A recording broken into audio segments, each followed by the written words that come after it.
It's not.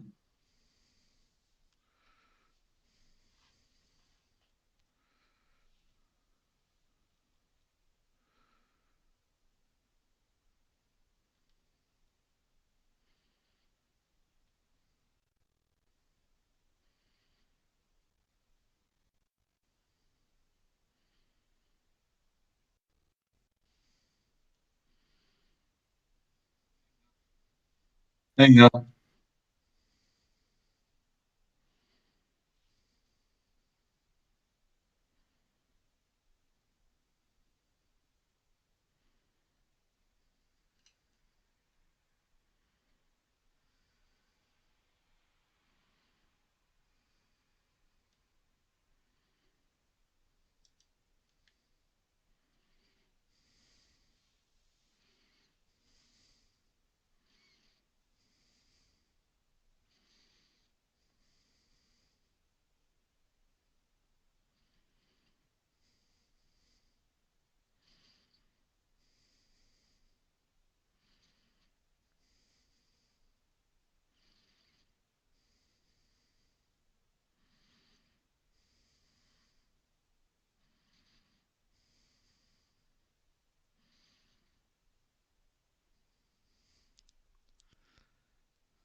Good evening, everyone, and hopefully you can hear us loud and clear as we present to you the UK Game Show Bothers Bar poll results of 2021. And what a year it has been. Roughly the same length as all the other ones, but certainly packed full of game show action as we came out of lockdown, and there was lots of programming to be seen. So you've been voting in your throngs as usual, and we're going to go through the best and perhaps not so best programs of the past 12 months. So let me introduce you tonight's panel. I'm David Bodicum. I'm a TV producer and podcaster, or co-host of the TV Show and Tell podcast. I have with me the person for whom this is the highlight of his year. It's our chief counter extraordinaire. It's Nick Hello. Gates. If I remember it was going to be live, I'd worn a shirt and still bravery down it, but never mind. Yeah, always classy. And what's the turnout been this year? Literally 2 votes lower than last year, so well over 100. So pretty happy with that. Excellent stuff. And we are joined by a Twitch streamer and picture researcher and general. I was going to say dog's body, do-gooder. I was going to say is perhaps better for Only Connect. Daniel Peake. Evening, Dan. Good evening. Thank you for having me, and thank you for not changing the lock of the door since last year.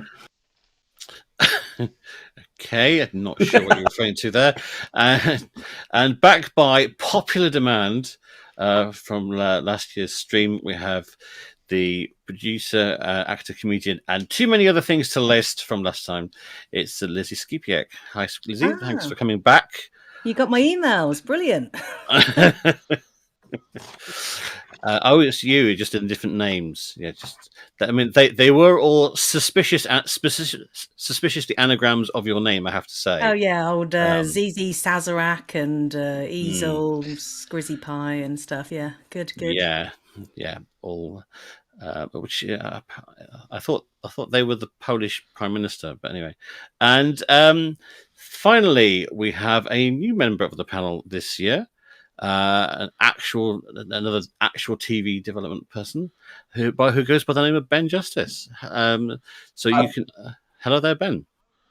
Hello. They let me out. I'm amongst my people. This is incredible. For 1 year only, maybe, but I'm very, very happy to be here. It's going to be a lot of fun.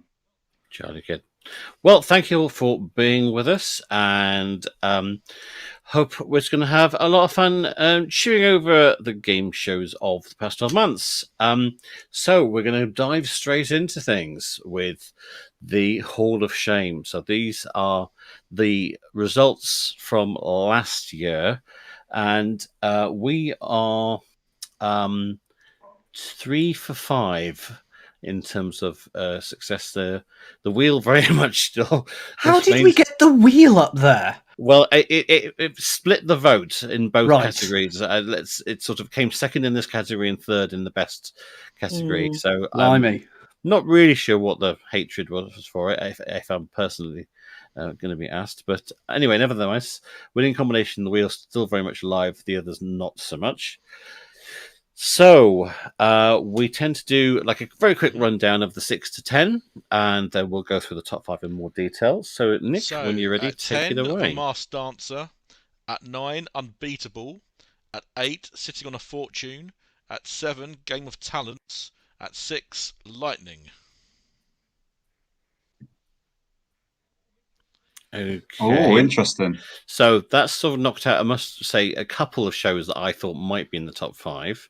So I'm quite interested to find out what is in these top 5. So let's go for it. What's number 5, please? The Tournament. Okay. Mm-hmm. Wow. Why did people say that was? For me, the Tournament was quite middling.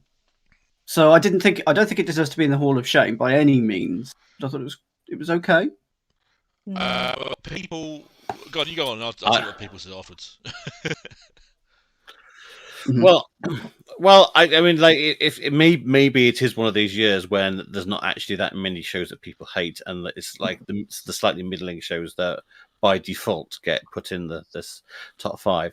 I like the general idea of it, and I quite like the look and the style of it. Actually, Yeah, same. what I found tricky was that they have chosen the most difficult way to film a tug of war, in that you have to judge who's winning by the length of the ends of the ropes and not by the midpoint. You know, the midpoint of a tug of war is the knotted handkerchief in the middle of the rope that you see going left and right. And if it's to the left of this side, then they're losing. If it's the right of that side, they're losing. And yet they chose to do something different. I also would say I wished it wasn't a 2-minute timer for the rounds. I think the rope should have got shorter and shorter, so that that way it would naturally lead to one side or the other winning. That would be my top tip for it. But there we are. I've had a love of tug of war ever since Squid Game, but I think I do get a bit fatigued by fast-paced Q&A, which is a lot of the show. Yeah. So I think I sometimes get a bit fatigued watching that. But I've always said that that's not my bag. That's breaking me thing. I've sort of always said that question isn't enough for me, but that's not the fault of the show. That's just my tastes. One thing I will say for the show is it of all the shows this year, this is the show that looks most like I made it. But I didn't. So like I was just like when I saw it the first time, I was like, oh god, that's that everyone's going to think I've made this show. Like anyone who knows me in development is going to think I've made this, but I haven't. oh, I missed what happened. Just break up a bit, Ben. Sorry. Yeah. So I can't. Yeah. Oh, sorry. Can you hear me now? Yeah, we we hear you can hear now. You went a bit Dalek for about sorry. 10 seconds. I actually have Dalek. That's the thing. Yeah, it's difficult for me to talk much more about because we were commissioned alongside. But I think there's virtues of it. I think it looks really nice. That is the main thing for me. And yeah, it's not personally to my taste, but that doesn't make it a bad show. I think it's a bit harsh it being on this list here. I mean, Okay, it looks really nice. people but say, Nick? every time I could have picked a choice, I always seem to pick the most awkward one. So why is Alex Scott standing in front of everyone asking questions, then having to turn round to the side to chat to them afterwards, and then coming back? And then she didn't really convince the host anyway. But there's a lot of people saying it was just a very, very standard buzzer quiz. For all the graphics, it was just people standing at a buzzer for most of it, and it wasn't actually greatly exciting.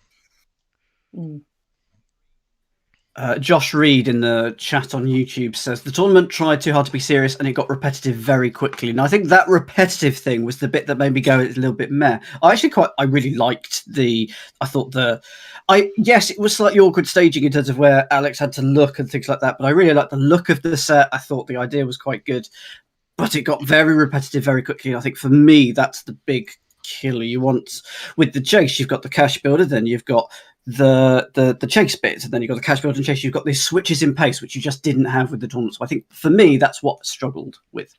All right, let's move on. Void. What's number 4, please, Nick? Void.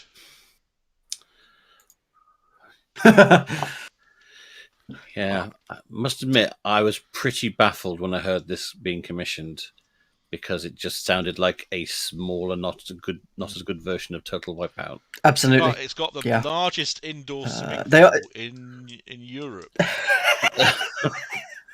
Did they just have a leak in the studio and didn't know what to do with it?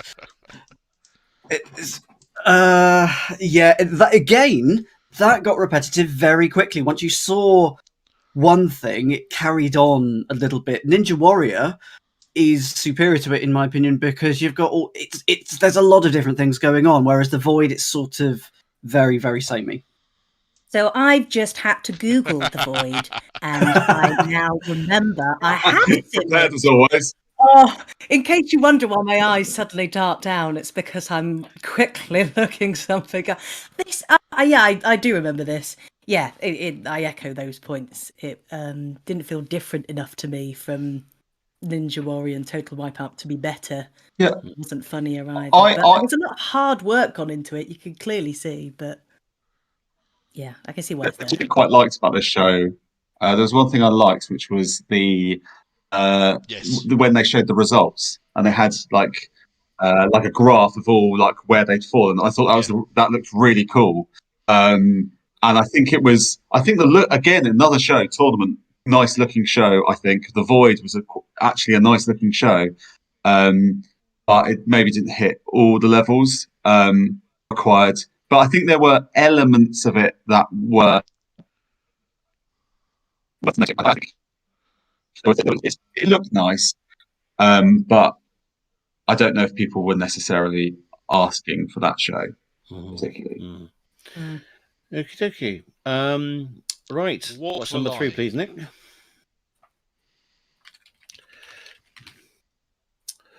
Which a lot of people were pretty baffled about, even having watched it. Now, Did anybody watch it? I've not seen it. I did watch it. Cool.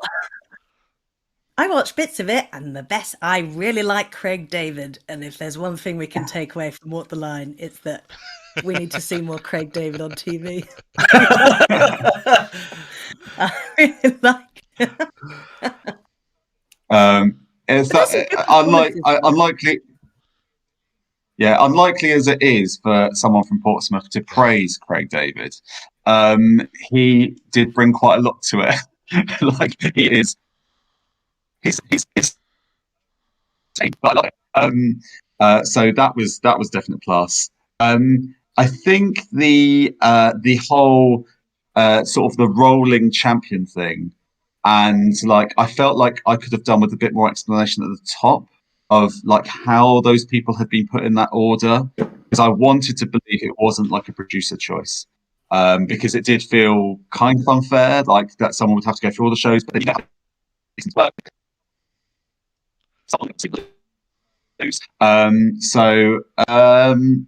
Yeah, and also there was all the adverts running up to that show launching, and it wasn't until like right before the show came out that I even knew what the show was. It was just like Walk the Line's coming out, Walk the Line's coming out, and I didn't know what that show was. So I literally, it's probably the first show that I was discovering really what the show was as I was watching it, which also puts you back a couple of steps, like trying to understand it.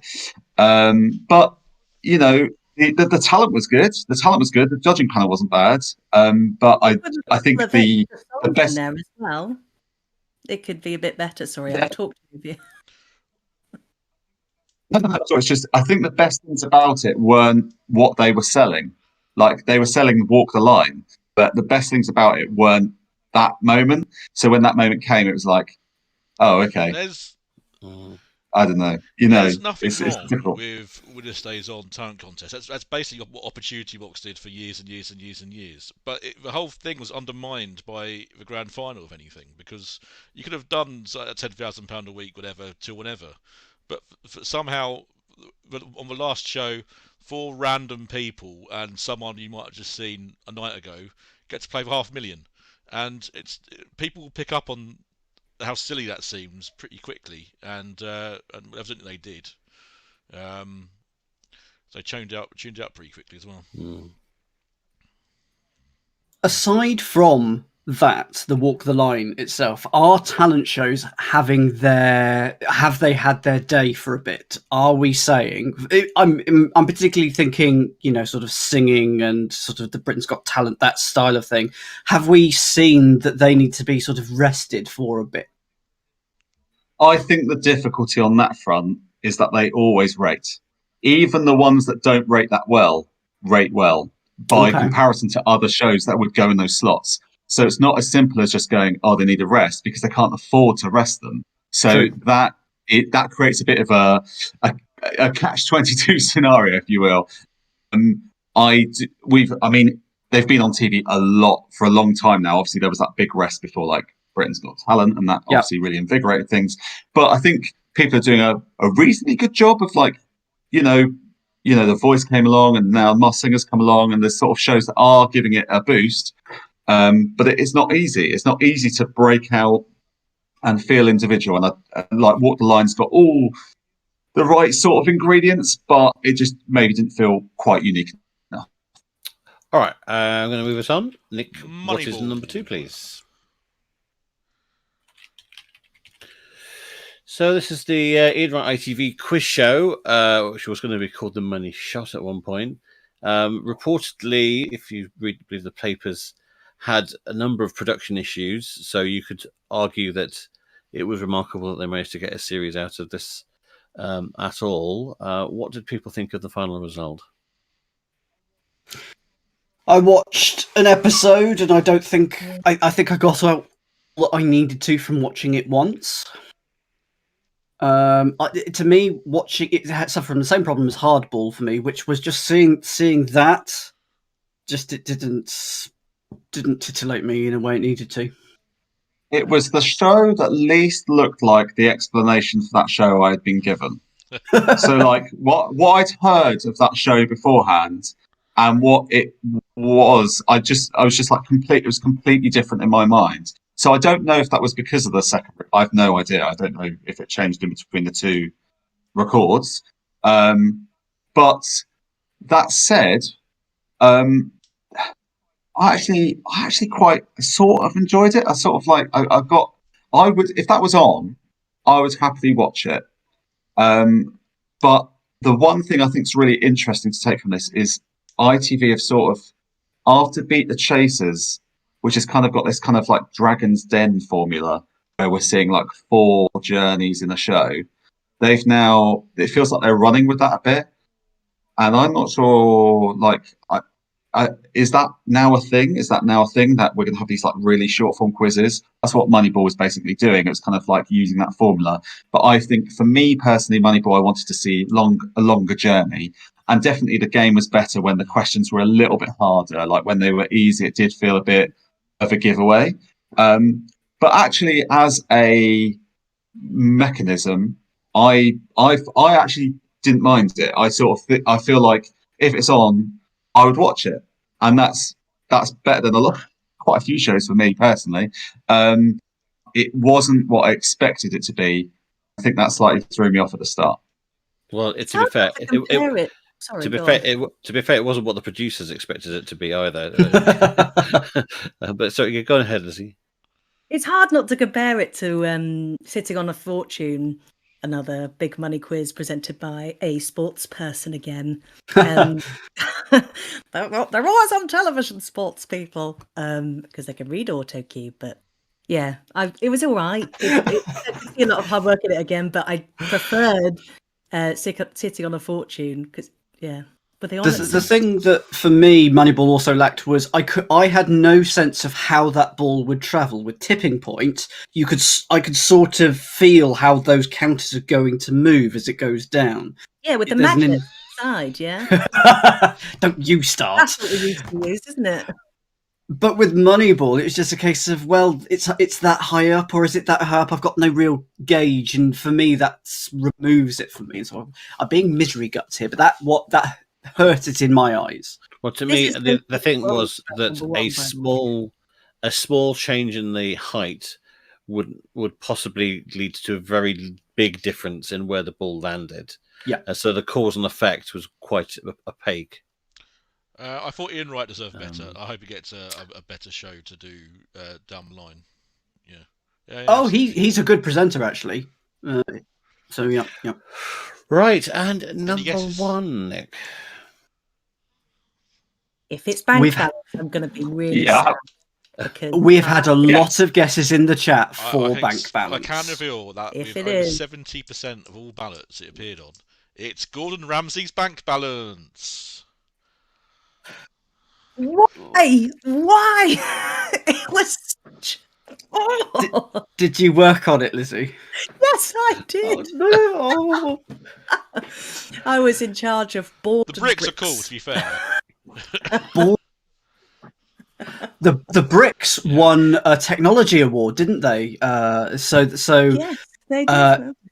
Yes, so it had its things going for it. I think for me, it was an unwinnable format, which kind of lies. I won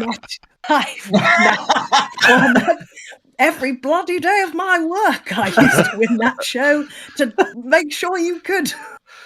Paul Farrer in the chat is punching the air because he says, "Yes, compose music for the top 2." Very proud of that fact. So there you are, producers. If you want to see your show on this list next year, get your music composed by Paul Farrer.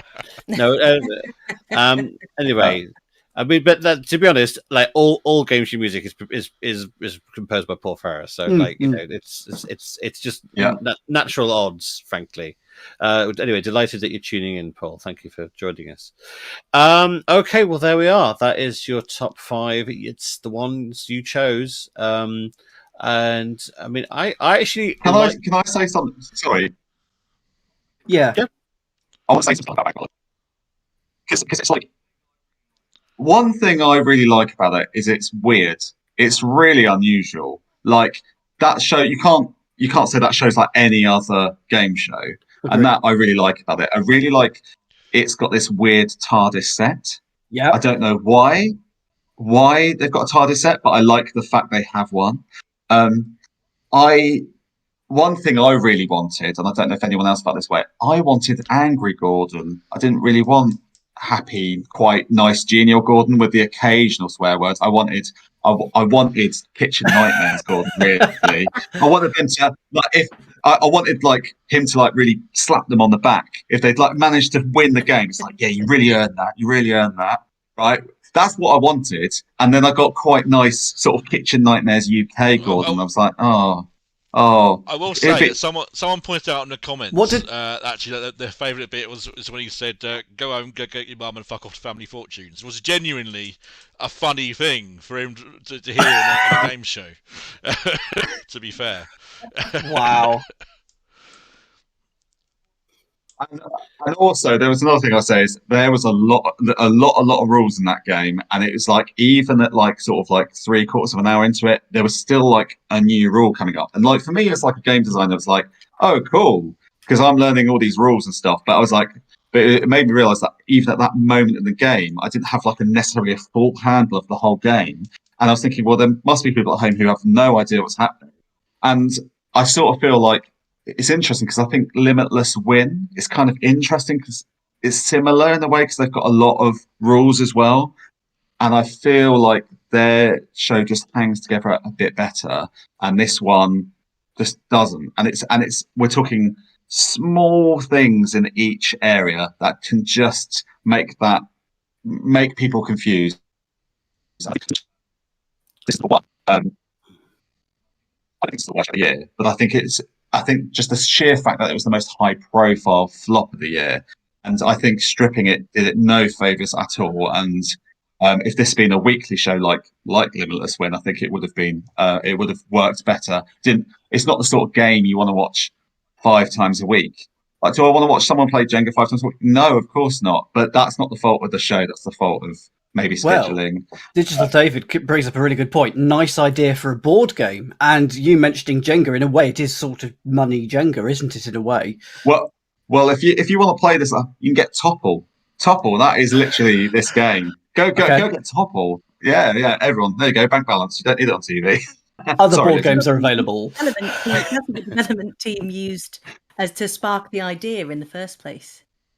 So they tried games and then they were like, hang on, maybe there's something in balancing. Well, there is something in balancing because there is a whole other format which is about balancing other objects on other things that's currently going around. So we might see that come back to our shores in some form. In fact, I think ITV have commissioned it, and it's supposed to be coming out soon.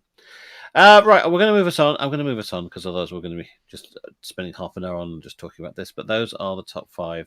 I have to say, I wouldn't have put Bank Balance anywhere near the top. So I'm out of step with all of you there.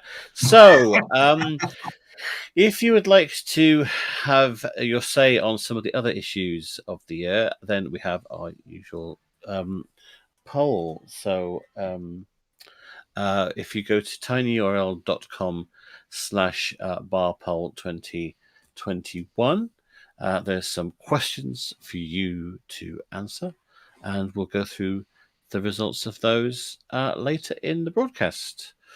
So let's now go on to happy, shiny shows where we're saying hooray for them because they're really good. So this is for any show that's had a brand new episode in the last 12 months that you felt was good to watch. And those are the options from last year. We're 4 out of 5 for those. First and last didn't come back, probably more due to COVID things than anything else. I did if think I'm it'd been honest, recommissioned, but so there was rumours. Yeah, I mean, I think Jason Manford sort of said that they hoped to bring it back, but I mean, anyway, So the still, start of it is very COVID friendly. Don't people jump out of their own individual boxes? yeah. I don't know. Maybe they have to quarantine the potatoes for next year or something. I don't know. So let's go through the 6 to 10s for okay. this category. 10 Nick? Sitting on a Fortune, 9 Unbeatable, 8 The Weakest Link, 7 I Can See Your Voice, 6 Lightning. You may notice quite similar to 6 to 10 for the Hall of Shame. Yeah. Lightning just missing out there. Alex McMillan will be sorely disappointed. Justice. All right, number 5. It's go for Tom number 5. Allen's Quizness. Oh, okay. Hooray! Oh. It was. I've never seen a host do his opening segments lying sprawled on the floor of a studio before, so that was quite a fun thing. Anybody else see it? Yeah, I saw it. I didn't mind it. I quite liked it. I think we could have used this round where the celebs interacted with each other. That was all I missed. But I really like the one where they say It didn't have celebs in it, apart from the celebrity, apart from the Christmas edition. Whoop. But apart from that, Lizzie, obviously I really like the show brand. It was really good in it. That's the episode I watched. It was really good. There you go. Yep. Well, actually, Yeah, that rated quite well, the celeb episode. So I don't know if that might rescue it. From what I mean, for people who don't know, I was the question producer on it and helped develop it. The thing that friends told me was that they watched maybe a couple and they quite liked it, but then they sort of felt like they got enough. That was all the juice out of it that they felt they would get out of it, and it didn't really feel the need to watch episode 3, 4, and 5. It's fair enough. We were trying to get more rounds in, but there was a bit of pushback from the channel on that, so we ended up with just having the same rounds in every show. But it was really intended to be a pilot series. Is that what I also No, it generally was meant to be like it was. You know, they were talking about series 2 while we were filming series 1. So I don't know, but I like it. We seem to have sort of the thing with this sort of show is that it's very easy to get these sorts of shows commissioned because people will go, oh, it's a bit of a quiz and a bit of a comedy. That's unusual. I like it. Let's commission it. But the problem is when you get to the audience, you've sort of got like, here are the people that like comedy and here are the people that like quiz. And you get the people in the intersection. And that's quite a small intersection potentially. You don't get the whole union set. You get the intersection. Yeah. And that's the mistake people kind of make with these things. It's a hard type of show to make. It's why, like, when I did my top 100, I put Big Fat Quiz of the Year on there. People don't really think of that as a quiz, but it's a really good quiz. But it's also got all the comedy with it. So how they cope with it is the contestants aren't really playing it straight, but they still allow you to play it straight at home. And I wonder if this maybe needed that. I liked all the rounds in Quizness. I had sort of forgotten about it though, so maybe it didn't really stick in my memory. But I think this was also really helped by the fact it was on Gogglebox, something that still I've not had. I've not had a show on Gogglebox. Come on, Gogglebox, sort it out. It's it's getting embarrassing at this point. But no, I think it was perfectly serviceable, and I think as a start of Channel 4 doing quiz again. In a big way. is I think it started something, which is Mhm. I think is probably its legacy. More Yeah, well- puns. That's what we need. More puns. More Dan puns as well, because you wrote Indeed, some of them. there was a good proportion of my puns on the show. Sorry, everyone. Okay, Number let's 4, go on it's to number Wordle. 4. Sorry, lingo.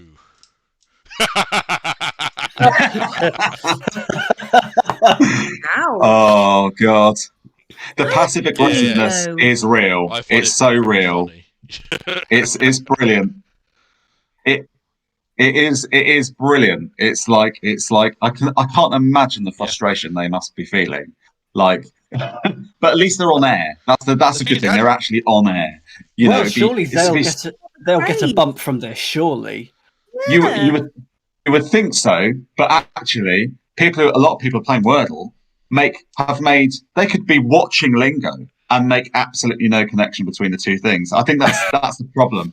It's like it's such a passive thing, and they're like, oh, I really like spending my 3 minutes playing Wordle, and then they go, oh, here's a show, and they're not thinking that that's the same, and of course it is the same. And I think like also Wordle, you're puzzling over 5 letters for quite a long time, really, or if you're stupid like me. But on Lingo, it's much more fast paced. It's like 4 letter words quite often. So I think there is a slight disconnect maybe, and that's even though they're using all the same colours. It's the exact same puzzle. So I think it's quite it's just a funny problem for them. But I think it will. Whether they'll get a ratings bump, I don't know. But I think it will definitely It help them did get a extremely recognition. well over Christmas when it was put in the 5 o'clock slot. And it has Yes. been doing well at 3 o'clock. It's been getting like 1.5 million. So I don't think they're complaining. But I suspect I know many more people who know what Wordle is than I do Lingo. You have to think, well, surely there should be someone should be capitalising on something regarding that. Surely. And what a Yeah. find Adil Ray is. I mean, it's like hosts it really well, I think, and it sort of. I think with these sorts of shows at like 3 o'clock in the afternoon, you need to sort of make them feel a bit like a club, Yeah. where sort of like Homely. Yeah. yeah, homely, and it's like a regular friend that you sit down with your cup of tea and watch, and that's the thing that I've never liked about Channel 4 bouncing around Countdown up and down the schedules for years, because that club was just basically smashed to pieces. And it's like what's so incredible with ITV's schedule is like they started with the chase being successful, and then it was like tipping point being successful, and they're just sort of working their way backwards throughout the schedule.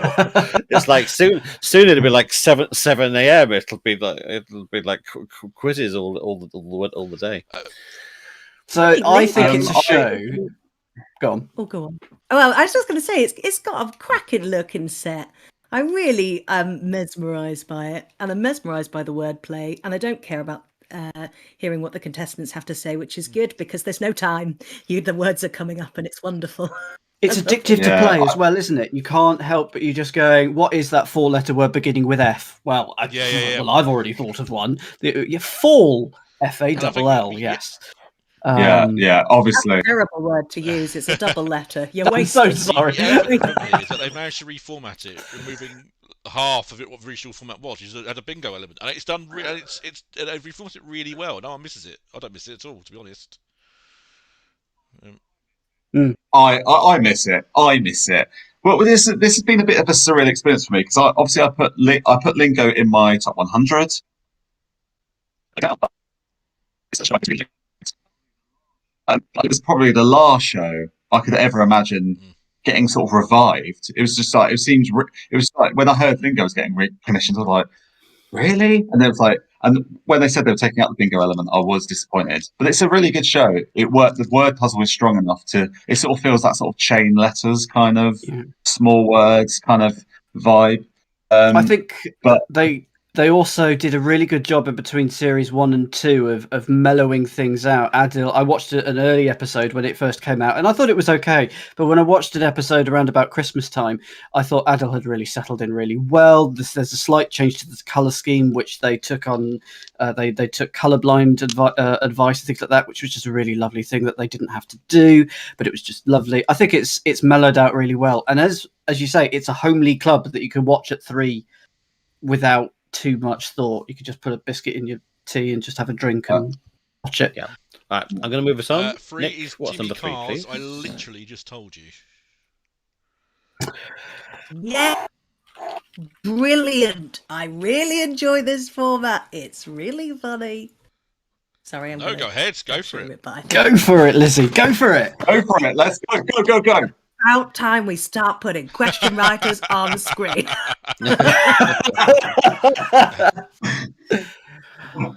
Yeah, it's very funny. They clearly married a very tricky thing all together rather well, I think. And I'm kind of surprised that Jimmy Carr is not a robot in it. And it's the first time I've seen him as not a robot in ages. I found out he's from Slough. I mean, I Yes. found out something about Jimmy Carr. Like, what? That's amazing. So there's much more human side of him, I thought. What I didn't see coming with this format, so I've heard about this for a long time before it came out, but what I didn't account for was how funny it was going to get as it sort of the questions layered on top of each other. That was the bit that completely surprised me. That people getting answers wrong would become questions later down the line, which would then create an even more ridiculous question sort of near the end of the show. So it sort of just gets funnier and funnier. It's absolutely brilliant. It's an absolutely amazing game show. I think it's really innovative. I think it's something really new. It's a comedy quiz that's really funny, and that is so hard to do. It's so hard to do, and it's just so impressive. But it's just a great idea. It's just a really good idea, but it's executed superbly. I didn't like it. Did you not? No. I must be miserable or something. I don't get me wrong, I like the idea. For me, I didn't like Jimmy Carr in it. I think that's what it was. So obviously, I don't know. I really like Jimmy Carr, but in this, I thought he was just too harsh or something like that. Okay, I watched that second episode. Of course I did. And I just thought, step back a bit. I don't know. I know that David thought that he wanted more callbacks and he wanted less of the sort of the cash builder rounds. I had no problems with that. I think you needed a little bit of time when you're not trying to think about what has just been said, because you can't watch it passively. You have to actively pay attention to the show. If you're just having a cup of tea or something and you missed half the show and you come in the second half, it's really quite difficult to pick up. For me, I think I'm just miserable. I don't know what it was. For me, something didn't click. I understand it's really good, but it wasn't for me. I just thought I'd say that. Sorry, Nick. What was the number 3 again? I literally just told you. Okay, right. Thank you. And next, what's number 2? For the first time ever, you got a joint top spot.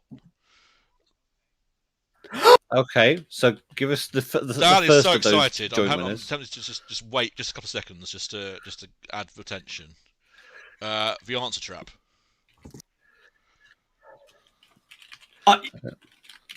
Put that one on top. I'm going to put that on top. You don't control my mouse. So this is, yes, very much a fan favourite with quiz people, and it sort of takes elements of Only Connect perhaps and Wipeout and puts them in a gives them a bit of a twist in a good way. It's very stylishly done. I enjoyed it. It was as much of a presentation as much as for the format itself. I thought it was really, really nice. It was just nice. A clever reversioning of Wipeout. Sort of, it's 2 Wipeout boards that you've shuffled up. It's lovely. The best bit aside from the questions were very well written, and having, I don't know whether Bobby and who's the other one? I can't. Frank. Whether they wrote everything or whether there were question writers who then they took and embellished or whatever. But the fact that you had them as this secondary sub game of them trying to fool the contestants, for me, that really added to the game. And Anita Rani was also really good as a host. Yeah, I agree. It is the Oh, quizzes. my goodness. Isn't it? It is like, and I also like having the poster boys for quiz up there as well. It's quite nice, rather than baddies have these like like quite nice quizzes who are like, "Oh, you fell into my trap. Oh, do you like my quiz?" And it's lovely. I mean, for me, 3 o'clock. Go on. Well, we haven't. I thought Anita. No, for me. No, go ahead. Go ahead. If I'm off work for an afternoon, 3 o'clock quiz feels like kind of a treat because it tends to be quite a lot of variety and stuff. You get that, and so I always used to look forward to the answer trap and other things at that time of the day. And not all shows are successful in that slot, and I always used to look forward to the answer trap. Definitely, yeah. I think that's the thing, though. You've got to, I've got to be honest. Some of Channel 4's ratings are pretty challenging and have been for a while, and they've got to build from like almost a ground zero situation. And the only way they're going to do that is by backing some of their shows and recommissioning them to give them a chance to trend upwards. It's like if these shows are on for 4 weeks and then they're off, and then like you bring some other show on. Like, where's the consistency there? And I think the Answer Trap is one show which has, I think, had enough good noises made about it that it deserves a second go. But, Is it? I heard it. Is it though? Is it getting a second go, or is that just gossip? Because it's sad if it doesn't. The rumor mill is not, but that's what I think it would be a travesty. It would be a travesty. I think it also felt quite like the set was lovely. It had that sort of that cozy armchair feel. The set was quite different. It had a lot going for it. The ratings were only about 300,000, but they're only getting that anyway. So I don't. There was so. I think it's got so many positives. As David says, they need to give it a second chance, in my opinion.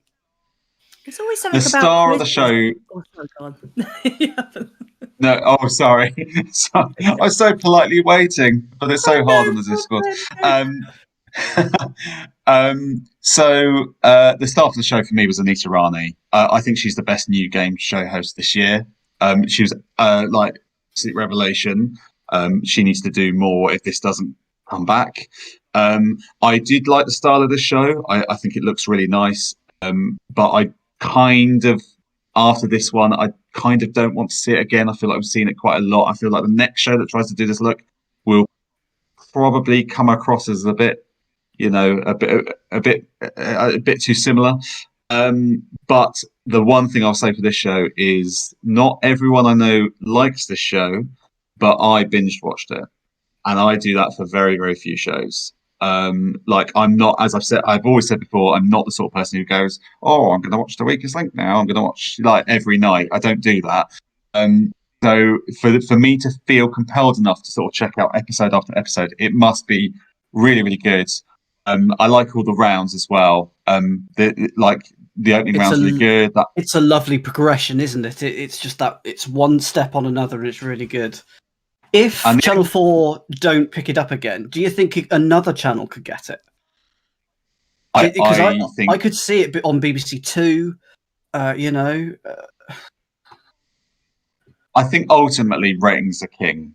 So it's going to come down whether they think it's enough. I think if Channel 4 don't take it, I don't see someone like Channel 5 taking it. Because like when Channel 5 takes Eggheads, for instance, that's a show with a long, long history. They're not going to take a show that's done one series.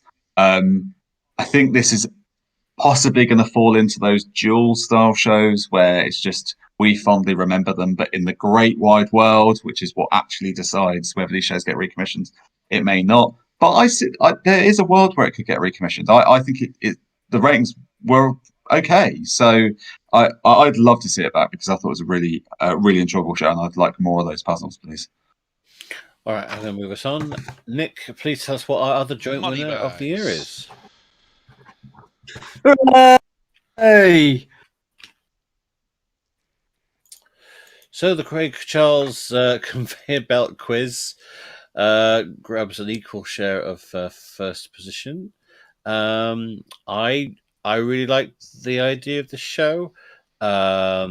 I much preferred the game when it got to the 3 players in a row stage, because when it was just 2 people, it almost to me felt like it was just, you might as well just say play or pass, and I'm not sure that the conveyor belt added much at that stage, whereas it was a bit more in play with the later rounds. But anyway, what do other people think? Is everyone okay that's voting? Because this is insane. What? green paint salesmen had their convention this year, didn't they? I didn't like the sets. Very, very green, but I really liked the show.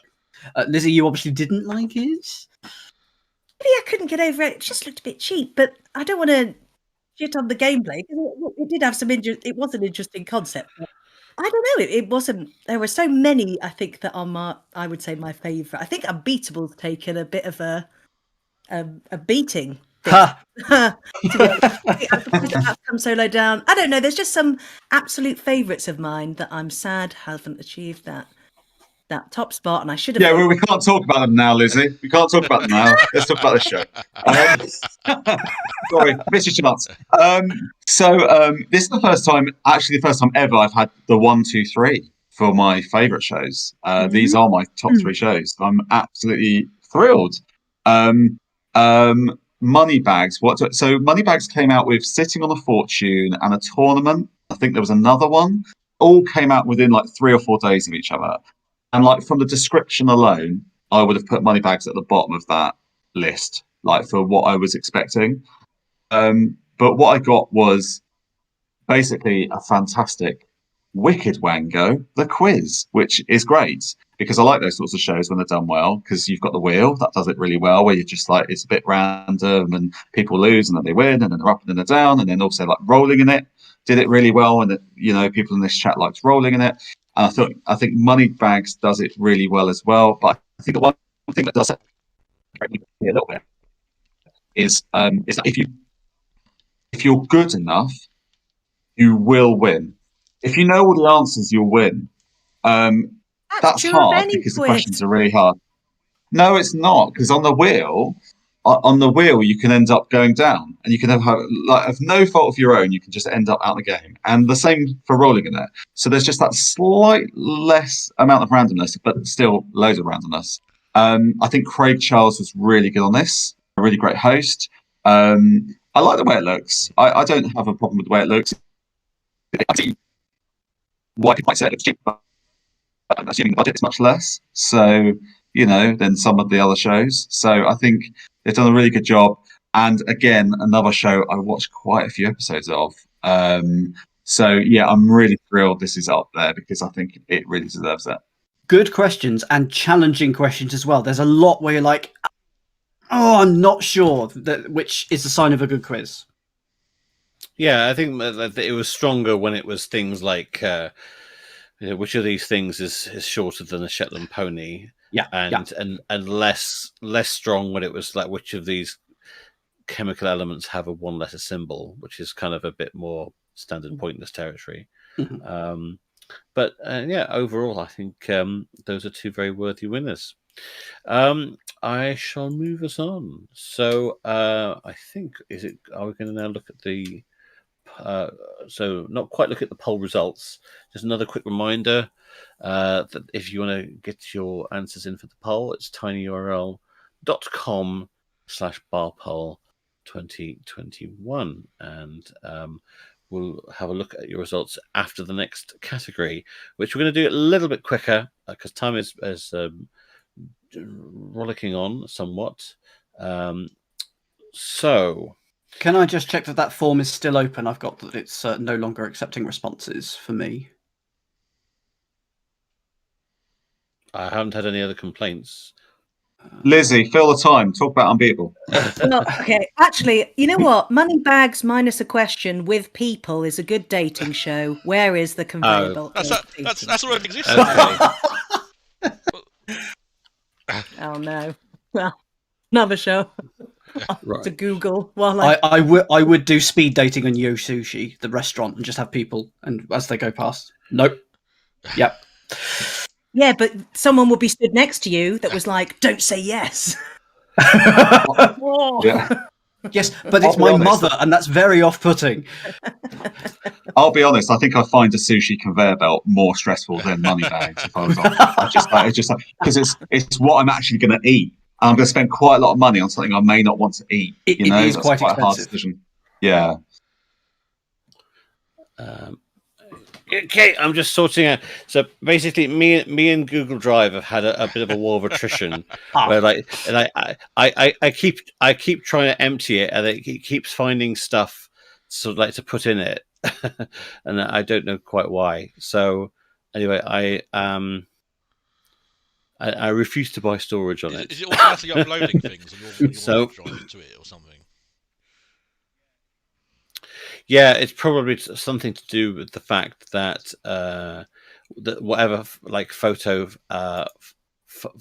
files and things like that, so there's a bit more storage on it now. So if you have a crack at it now, if you sorry about that, I haven't seen any problems. But That's all right. I think it had just happened. I Yeah, think the episode's that's now coming open back. again for everyone. G Drive. Yeah. Okay, jolly good. Sorry about that, folks. So,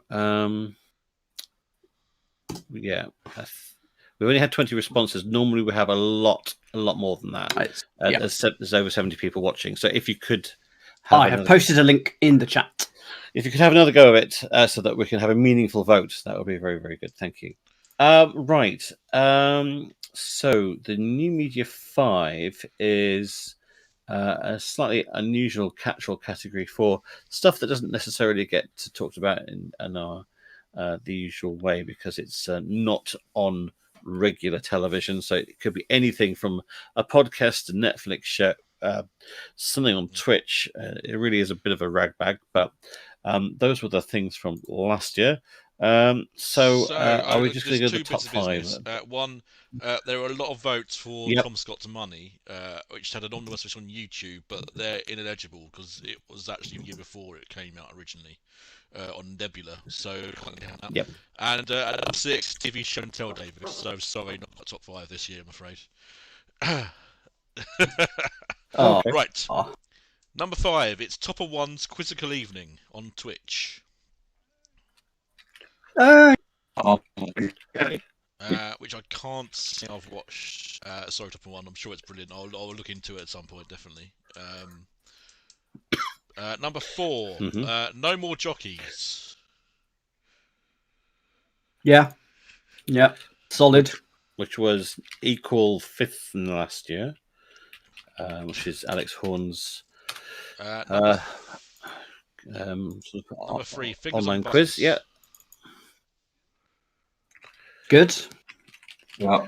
which is the podcast with David Ryan and Lucy Porter. Again, number 1, number 2, it's Ashton Bash and Raw Flush in that order. So Ashton Bash just up the top, Raw Flush just beneath him, but it might as well be the same, I think, pretty much.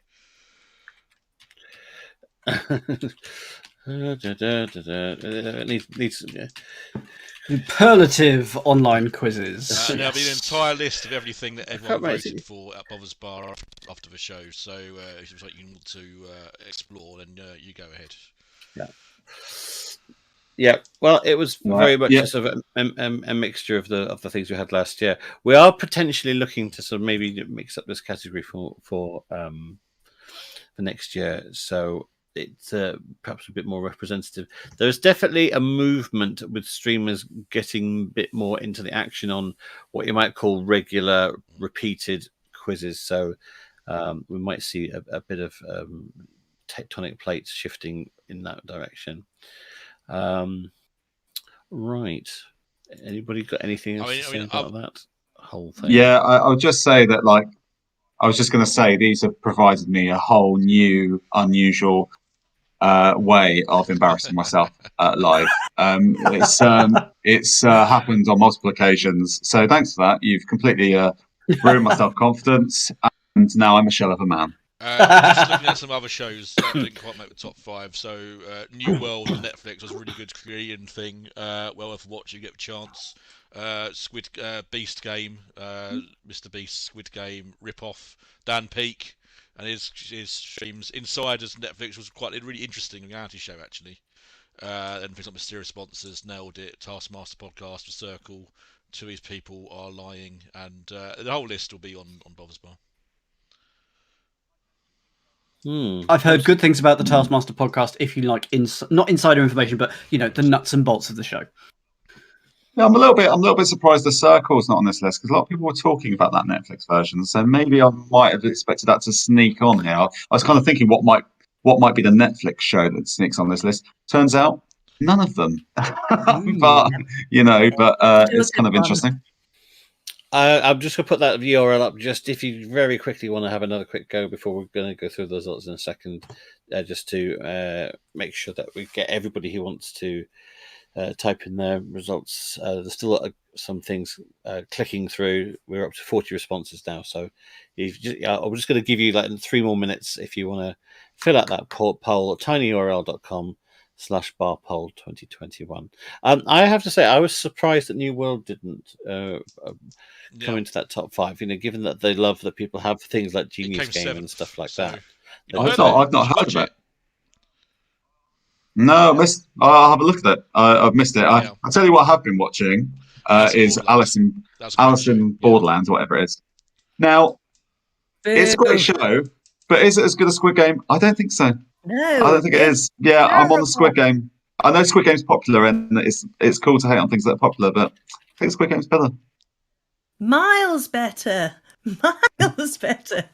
I finished Alice in Borderland because I was waiting for anything good to happen. And that is a terrible way to watch the series. Oh, I'll press on with that one Alice then. in Borderland has some really interesting ideas. If you watch the first series of the 3%, it's worth watching as well. If you do get around to watching that, that's like an eliminatory contest, which is quite fun. The drama. After that, it gets a bit a bigger picture, which is a bit less exciting for me. But the first series is certainly worth a watch.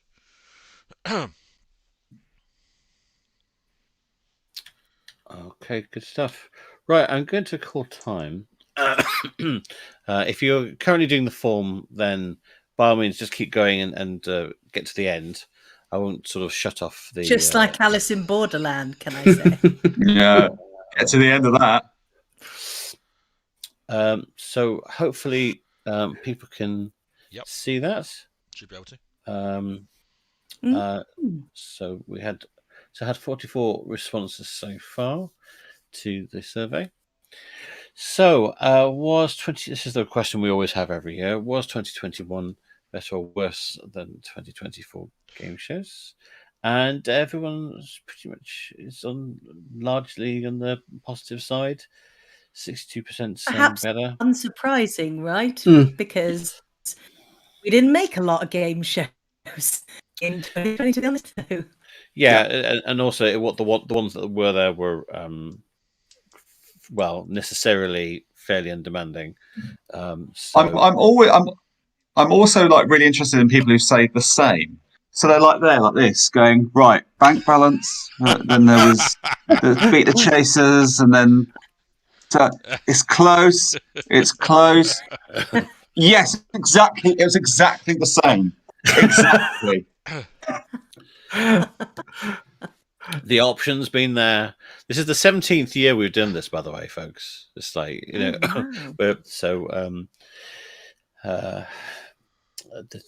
it's a question we've had on our poll for many a year, so it's just there for tradition, really. Okay, I'm going to say no more responses. Thank you very much if you've typed things in. Which channel broadcaster has made the game shows you've enjoyed the most? That's unsurprising. So 50% of the vote, it's Channel 4. They have had a strong year, haven't they? Unreal, yeah. They would be nowhere last year. So I think ITV won last year. So for Channel 4 to come out of from And yet- basically doing none, And yet, I feel like they have no faith No one in the watched shows them, that they've produced. unfortunately. They're brilliant, but no one watched them. Yeah. No one watched it. These people watched it. The responses watched them. yeah, I once did a brilliant performance singing in the shower, but no one was there to see it, so it's not going to be You repeated. know. Because it's just that's how these things happen. Channel 4 have banked it. And they don't bring back money bags. Yeah.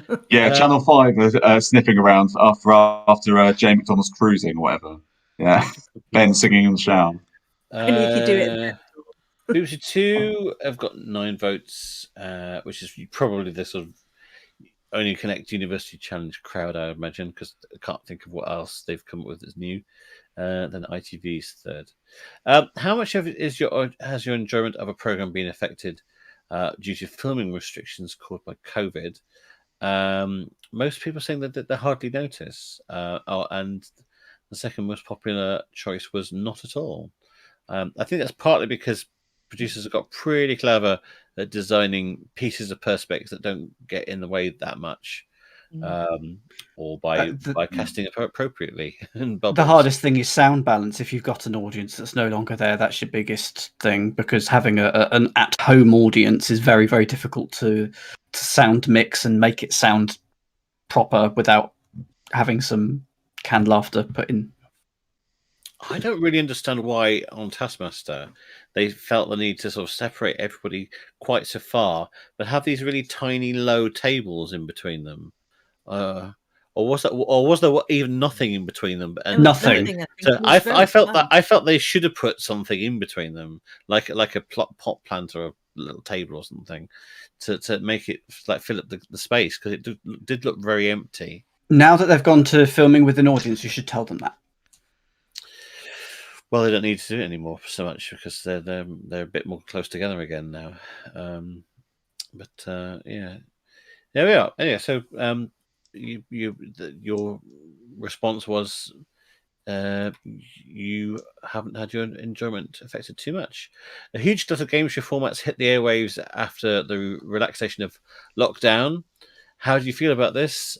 Most people said they were okay with it.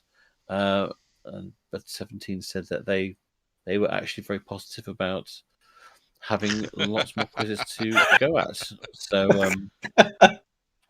there we are. Can't. Okay, yeah, I'm okay.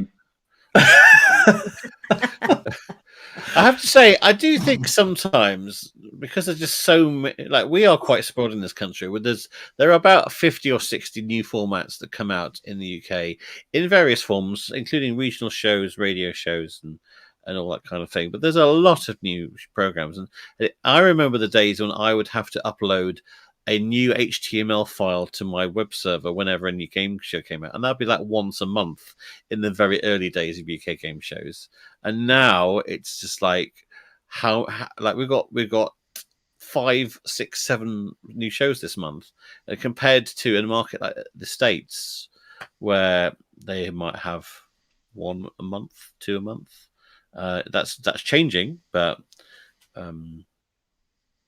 we get a lot of shows, and I do think perhaps there's just so many. I mean, like look at all the shows with the abbles on it. It's like, and was it unbreakable and dateable and debatable, unbeatable, tenable, unbeatable, tenable. Yeah, it's like there's just so this is I guessable. I mean, this yes, there's. We're running out of names for one thing.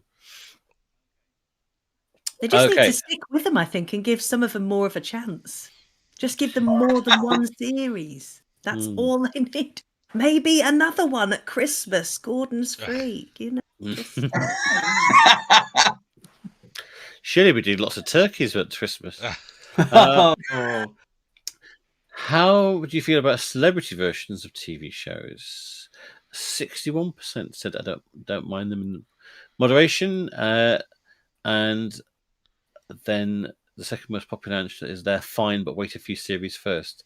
I have to say, I do find this a bit weird of this modern trend of kind of like, well, we'll give it like 5 shows, but we'll make 2 of those shows just randomly celebrity versions.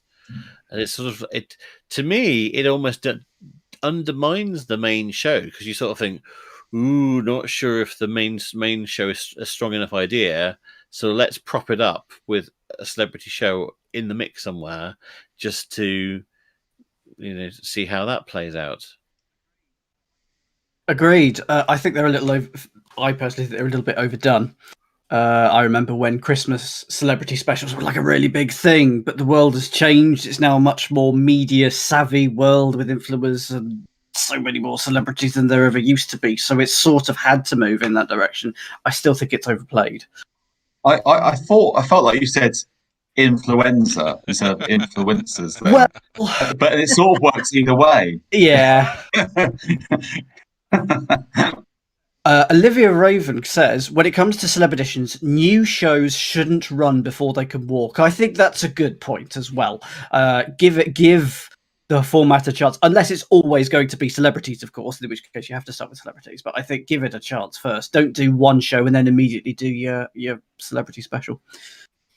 They're so expensive as well. They get paid so much for so little time. It makes me a bit sad when they're competing for very small amounts of money that they're all being paid. Did you get your rider without the blue M&Ms for today, by the way? Did you get that done? Is that what these are? And it was, by the way, it was brown ones. I did a question about on Only Connect about it. And it was actually not just for them to be fussy. It was for them to work out whether people bothered to read their contract or not. With minority representation being a big issue, which underused celebrity from a minority background would you like to see host a game show or get more hosting work? There's actually some repeated names here, interestingly. So we've got Beric Livingston, which is a bit of a troll, I think. It's from a section of our audience. Anita Rani, there we are. So you're happy there, Ben. Alex Scott is on 2. We've got Alex Brooker, Andy Peters, Anita Rani again, Anita Rani, Cindy Yu, Clara Ampro, Dave Goldman. I'm not sure what more mathematicians from a minority background. Dr. Maggie, Ian Wright, Christian Murthy, Paul Sinha, Phil Wang, Razzie from Blue Peter, Rosie Jones, yes, Sheppy Korsandi, Tia Kofi, Vic Hope, and Zoe Lyons were the suggestions there. Are quizzes getting harder or easier? 62% of people said they're about the same, but contestants have got better. That's probably fair. We've been doing so many quizzes during lockdown that's probably a fair point. So on the one side, this is a very topical question. On the one side, the end of TV licensing. On the other, this dismantling of a national institution. How do you feel about the BBC licensing situation? Half our audience feel extremely negative about it. And another quarter somewhat negative about it. Only 8.5% of people think it could be a good thing. I mean, I think whether you think it's a bad thing or a good thing, I think it's just the way that the technology and the flow of money is they're going to be pushed that way one day anyway. So why not now? I think people will be very sad to get news from Netflix, won't they? Who's put NFTs? Earth and the Moon, fine. NFTs, here we go. Now that a TV show offers infinite money, what other things could a game show offer as the ultimate prize? Win a large. I quite like that idea. A large prize with an equal amount going to charity. The problem with that is that then people who win the prize would be expected to give their share to the charity as well. Otherwise, they're going to look really bad. Your own island. Surprisingly, islands are fairly cheap. There's that whole catalogues of them where you can buy them for like £250,000 if you want. They're just You can rent them quite cheaply as well. I think. I'm sure I've looked this up before. They're not expensive to rent for a week. Yeah, they're special agents who deal with these sort of things. A night out with Taylor Swift, unlimited food. It's like, okay. Absolutely. I would go on that show. I would absolutely go on there. More food. I was expecting a lot more answers like trip to space because, there's another one there. Bitcoin. New house is definitely one. I always do those Omaze charity You're the things one. when You could win this £3 million house. Oh, take my money. Yeah, except that there's 7 different deadlines to enter.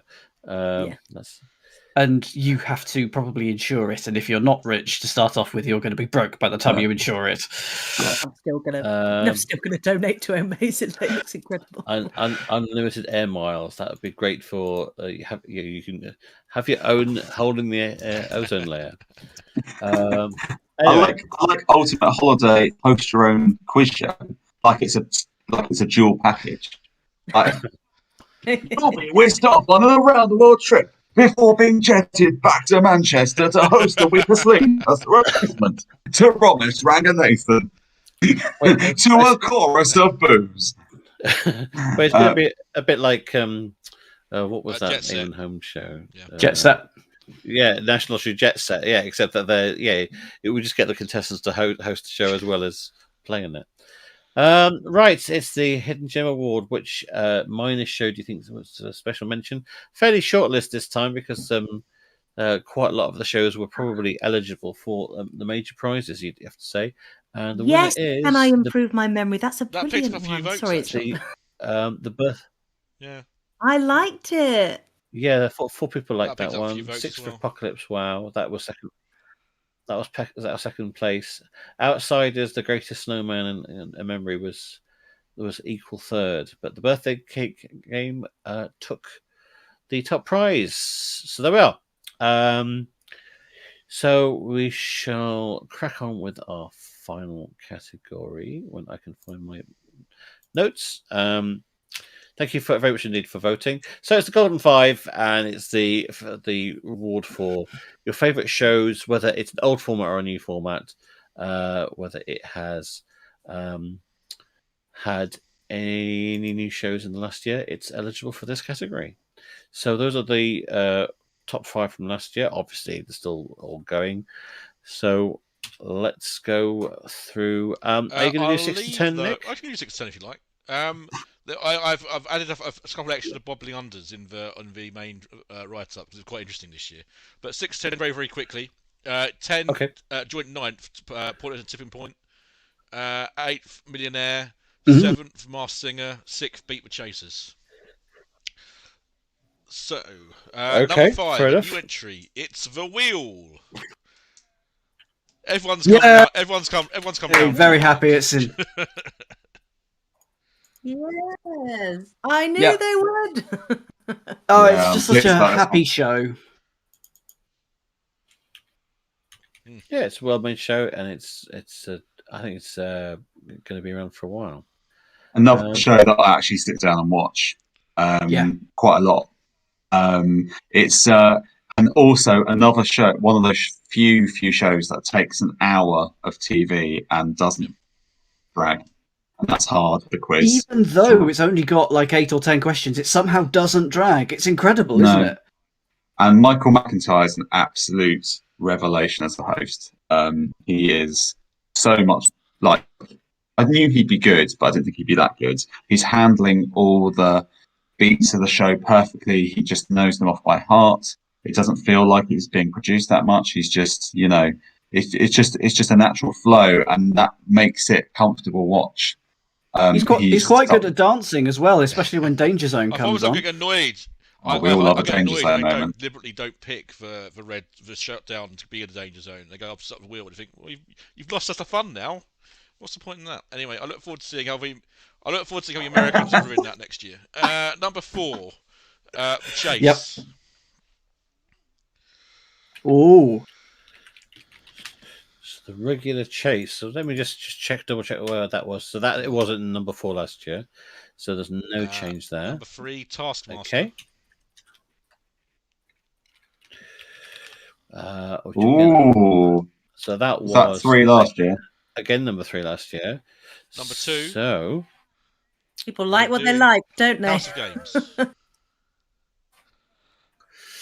Hooray! I'm gonna Copy, paste. copy and paste. So this is Deliberately looking set it awfully up, similar top 5. not saying which does win the House of Games, just so I knew I'd take the piss out of Ben and get really upset about it. But Yeah. I'm over it. I'm over it. Fair enough. It's a long time ago now. I've moved on. But it's good to know that you haven't. at number You and still. at number 1, Only Connect. Come on. Hey. A show which has managed to stagger on being popular despite the fact that I no longer work on it, but Dan still does. So and my role has increased over the past couple of years. Yeah, so like it must be a robust format if it's suffered those dual blows. that great drag factor, like. It's been my favourite show to work on, if only for the fact, and this didn't have to happen, when we did the Christmas specials back in either April or May early this year, we had Christmas dinner to go with it for catering, and it was absolutely not needed. But we did. It was brilliant. No Brussels, mind you. So it was, but just its attention to detail, and it's its own little world, and I'm very happy for it. So well done, David, for starting the ball rolling on Only Connect. We've looked after it for you. I've got to ask, when are they going to increase the banter to make the contestants look less weird? Oh, never. The facts they say about the contestants are getting insane. But they're all say, true. Like, this is Tom. He likes to eat eggs and read magazines. Anyway, moving on. Like, they're really unusual facts. Like, and they're all true. He once nearly spat at Scarlett Johansson, but didn't. Anyway, these are not facts. They make people look mad. I've actually asked why, and the reason is that it's funnier without the explanation, because actually when you drill down into why these things happened, it kind of kills the joke. So that's in short why it doesn't happen. David is never a buzzkill, so that's. But it makes me not want to meet these contestants. Is all I'm saying. We don't have to. No, that's true. That's true. We just have 2 empty desks, and just Victoria just reads questions out. It could just be that. It would still rate well. Yeah, it would.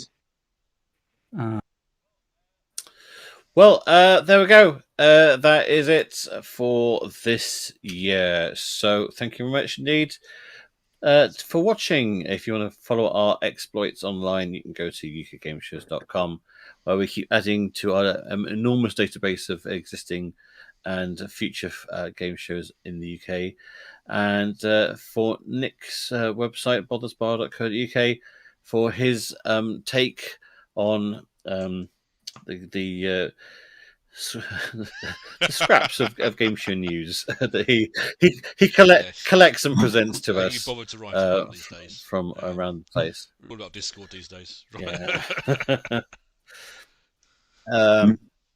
So Nick, do you want to just explain what happens all your, next? Comments have been rounded up and put into a report.